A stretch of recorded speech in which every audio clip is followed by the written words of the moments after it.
We are back again talking about the Young Thug trial, and today Young Thug's lawyer, Brian Steele, is alleging that the police and the district attorney's office is surrounding their star witness during breaks. I would like the court to look into the appropriateness, Mr. Copeland, to my observations around your courtroom, outside your courtroom on breaks, is surrounded by several members of law enforcement of the district attorney's office and prosecutors, potentially other persons. I don't know why a sitting witness under oath is in a room with prosecutors during breaks, mornings, afternoons. It's totally inappropriate. People in law enforcement are also standing at the door while he's testifying. There are people who are in your court's door that aligns with the witness chair, and I noticed people standing there in law enforcement while Mr. Copeland is testifying. He's making eye contact with them. The implication is that these are threats to keep the witness testifying for the state. My point to you is this: what gives anybody the right to surround a witness, he's not in custody, and bring a witness? I'm sure Mr. Copeland didn't say to the prosecutors, I don't know this, Your Honor, so if you think I'm wrong, then just strike it from your memory.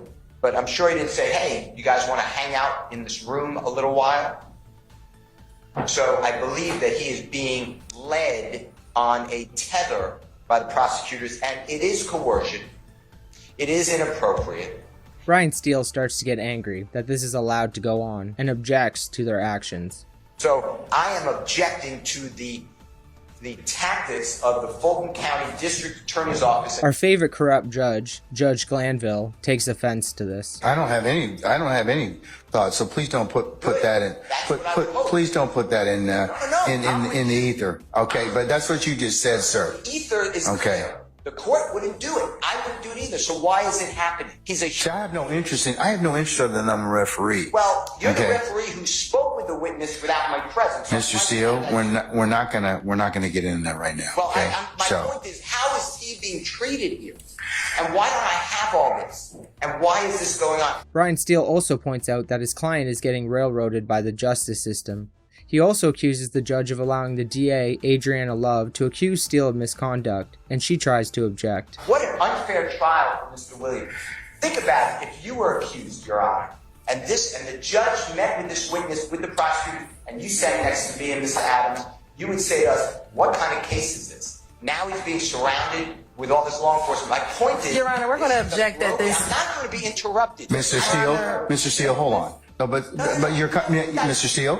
Mr. Steele? Yes, sir. What? Okay. I want to finish. I'm making a record. Judge Glanville, again, takes offense to this and claims Steele has said things that are not appropriate. However, it is not surprising Steele would make these claims against the DA after the secret ex parte meeting that the DA had with the judge, the witness, and without telling the defense. I've never been interrupted in a court except for this one. You well, you know, but the challenge is in this point in time is that some of the things that you have said at certain points in time are not appropriate. Not true. Okay, well that's the court's. The court is wrong. Well, you know, you have, everybody has an opinion, and it can certainly be reviewed at the appropriate time. Steele then accuses Love of lying, and again calls on the judge to take control of his court, claiming the court is acting like communist Russia. This is a record. This is important. Okay, but it's your allegation and assertion, sir. Okay, so. Well, we don't know that. We don't know whether or not they're true. What's going on? Every time Mr. Copeland comes in the courtroom or out of court, he's escorted by a DA's office investigator. You see that? This court is observant.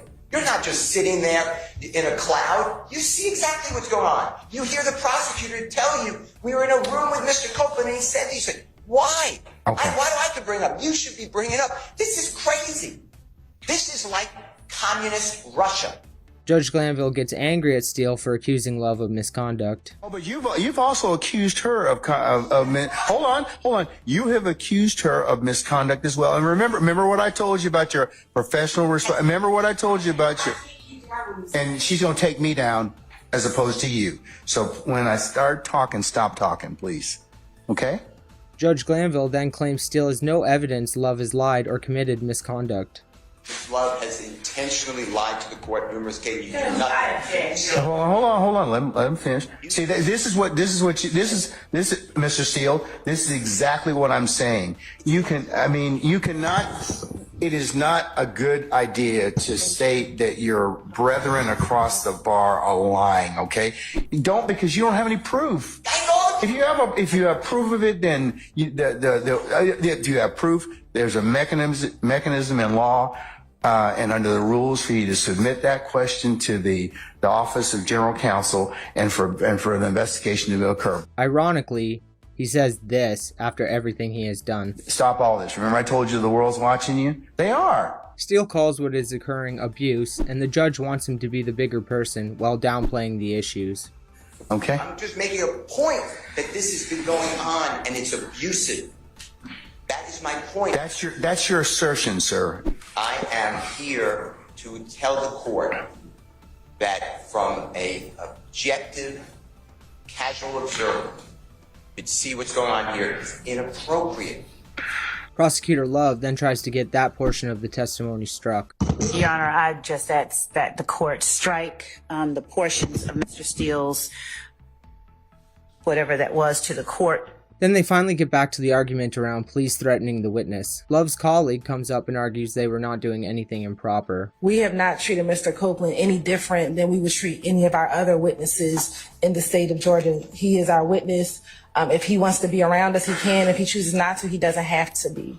The fact that he's saying we are coercing Mr. Copeland to speak is clearly not true, given Mr. Copeland's testimony here today.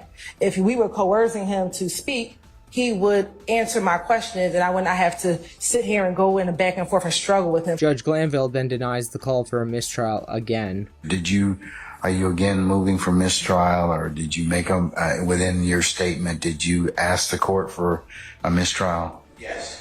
Based upon totality of what I said, yes. Okay, I'm going to deny that motion. Another lawyer then comes forward and accuses the police of witness intimidation. And I observed a very large individual standing outside of that door, those two doors, staring at the witness during his testimony. The defense isn't sure who was allowed to stand in the doorway, so the judge again downplays the issue and says you have to tell me who it was, rather than trying to figure it out himself to prevent it from happening again, like any non-corrupt judge would. Unless you can tell me who specifically was standing out there, as you say, and Ms. Steele said, looking at our witness, Mr. Copeland, then I don't see that, okay?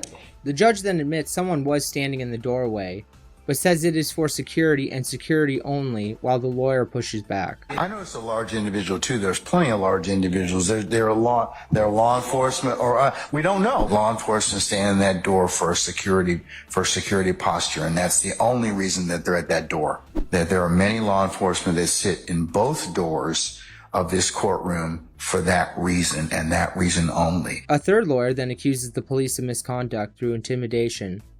Judge Glanville then accuses him of lying and not seeing it, but caves when challenged. I saw the same thing that Mr. Matthews saw yesterday, with the large individual. How did you see him? Your back's to the door. Are you questioning whether I saw him or not? I'm asking how you saw it. I moved around and saw him. Okay.